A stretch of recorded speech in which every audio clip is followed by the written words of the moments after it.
नमस्कार दोस्तों, हमारे एक न्यू वीडियो में आपका स्वागत है। दोस्तों, जैसा कि आपको मालूम होगा कि इन्फोसिस कंपनी जो अपने शेयर होल्डर के लिए जो बाईबैक का ऑफ़र ला रही है, या आप सोच रहे होंगे कि ये बाईबैक क्या है, तो हम यहाँ पर आपको बता देते हैं कि जब कोई कंपनी शेयर बाज़ार में अपने लिस्टेड शेयर को फिर से खुद ही अपना शेयर को खरीदती है तो उसे ही बाईबैक कहते हैं। तो यहाँ पर सेम प्रोसेस इन्फोसिस कर रही है कि अपने लिस्टेड शेयर को अपना फिर वो कलेक्ट कर रही है खरीद कर हाईएस्ट रेट में, जो प्रेजेंट टाइम में उसका शेयर प्राइस चल रहा है उससे ज़्यादा प्राइस में वो आपका शेयर खरीद रही है, तो उसी को ही बाईबैक कहते हैं। नाम में ही छिपा हुआ है कि बाईबैक मतलब आपका फिर से ही आप शेयर को खरीदना। तो यहाँ पर हम देख लेंगे बाईबैक का जो डेट अनाउंस हुआ है वो 14 नवंबर को हुआ है, और यहाँ पर बाईबैक का जो अमाउंट हो 18,000 करोड़ का जो बाईबैक का ऑफर लाया है। और ये डिसीजन जो है, जो वहाँ की बोर्ड मीटिंग जो हुई थी वहाँ पे अप्रूवल लिया गया, वो 11 सितंबर को लिया गया था। और बाईबैक का ऑफर साइज जो है 2.41% का यहाँ पर है, और यहाँ पर करीब 10 करोड़ का शेयर जो है वो ऑफर कर रही है।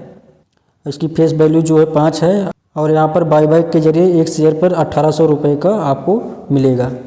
और यहाँ पर जो कंपनी का पैरामीटर देख लेते हैं फाइनेंशियल क्या है। यहाँ पर इसकी सेल्स ग्रोथ जो है 1 लाख करोड़, इसके बाद 1,21,000 करोड़, फिर इसके बाद 23 में जो 1,46,000, इसके बाद 153, इसके बाद 162 करोड़ का हुआ। इसके जो खर्चे जो हैं पहले 72,000 करोड़ थे, फिर 90,000, फिर 2023 में जो है फाइनेंशियल ईयर में 2023 में 1,11,000 करोड़ का हुआ। फिर इसके बाद 2025 में 1,23,000, मतलब कंटिन्यू इसके इन सेल्स और एक्सपेंस जो है वो बढ़ते ही जा रहे हैं। और यहाँ पर इसका ऑपरेटिंग प्रॉफिट देख लेंगे, 27,000 करोड़ का पहले हुआ, फिर 31, फिर 35, 36, 39, मतलब कंसिस्टेंसी इसके प्रॉफिट बढ़ते हैं। यहाँ पर नेट प्रॉफिट देख लेंगे, जो टैक्स वगैरह काट कर जो रहता है। 21 में जो है 19,423 करोड़ हुआ, फिर 22 में 22,146, 23 में 24,100, 24 में जो है 26,248, इसके बाद 25 में 26,750 करोड़ का जो है ये प्रॉफिट किया है। इसकी ईपीएस जो लेंगे अर्न पर शेयर, मतलब ईपीएस जो है इसका भी कंटिन्यू बढ़ता है। 45 हुआ, फिर 52 हुआ, 58, 63, 64, मतलब ईपीएस भी कंसिस्टेंस लगातार बढ़ते ही जा रहा है। यहाँ पे सबसे बड़े फ़ायदा जो है रिटेलर के लिए यही है कि कंपनी का जो प्रमोटर है वो इसमें पार्टिसिपेट नहीं कर रहा है, तो सबसे बड़ा ये रिटेलर के लिए प्लस पॉइंट है ये। मान लो आपके पास 100 शेयर हैं इसके इन्फोसिस के, मान लो जो एक्सेप्टेंसेस जो रेशियो है वो डिसाइड करती है 10%, और फिर अब इसका जो 100 का 10% मतलब 10 हुआ, 100 का 10% मतलब 10 शेयर हुआ, तो वो 10 शेयर ही केवल उसको अप्लाई कर सकता है बाईबैक में। अब ये 10 शेयर की जो वैल्यू रहेगी वो 1800 से मल्टीप्लाई कर दोगे तो हो जाएगा 18,000। तो इस प्रकार से वो 18,000 का यहाँ पर प्रॉफिट हो जाएगा इसका।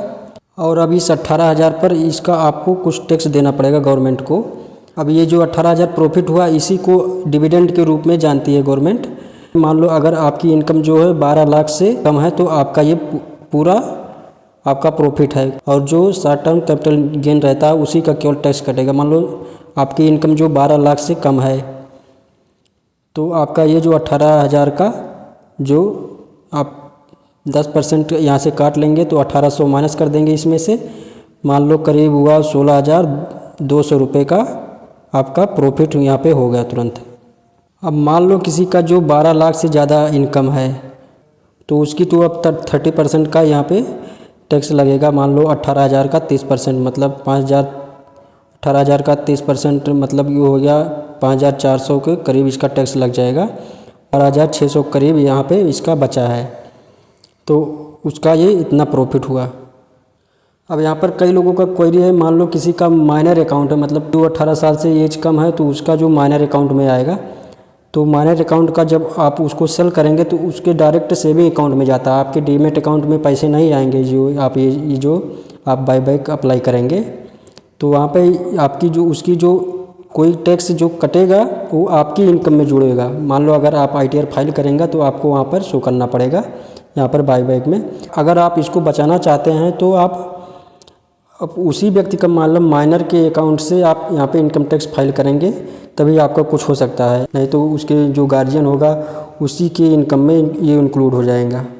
अब एक्सेप्टेंस रेशियो जो है वो कंपनी डिसाइड करती है कि रखना कितना है, 5% रखती है कि 10% रखती है कि 20% रखती है कि 50% या 100% ही रखती है। ये डिसाइड करती है कंपनी इसको रखना कितना है। तो दोस्तों अगर आप बाय बाय का आप अप्लाई नहीं कर पा रहे हैं तो हम आपको नेक्स्ट वीडियो में हम बता देंगे कि आप बाय बाय का अप्लाई कैसे कर सकते हैं अपने डीमैट अकाउंट से। तो दोस्तों अगर आपने अभी तक डीमैट अकाउंट ओपन नहीं किया है तो हम डिस्क्रिप्शन में लिंक दे रहे हैं, वहाँ से आप जाकर फ्री में अकाउंट अपना ओपन करवा सकते हैं। दोस्तों अगर वीडियो अच्छी लगी हो तो कृपया आप हमारे चैनल को सब्सक्राइब और शेयर ज़रूर कर दें।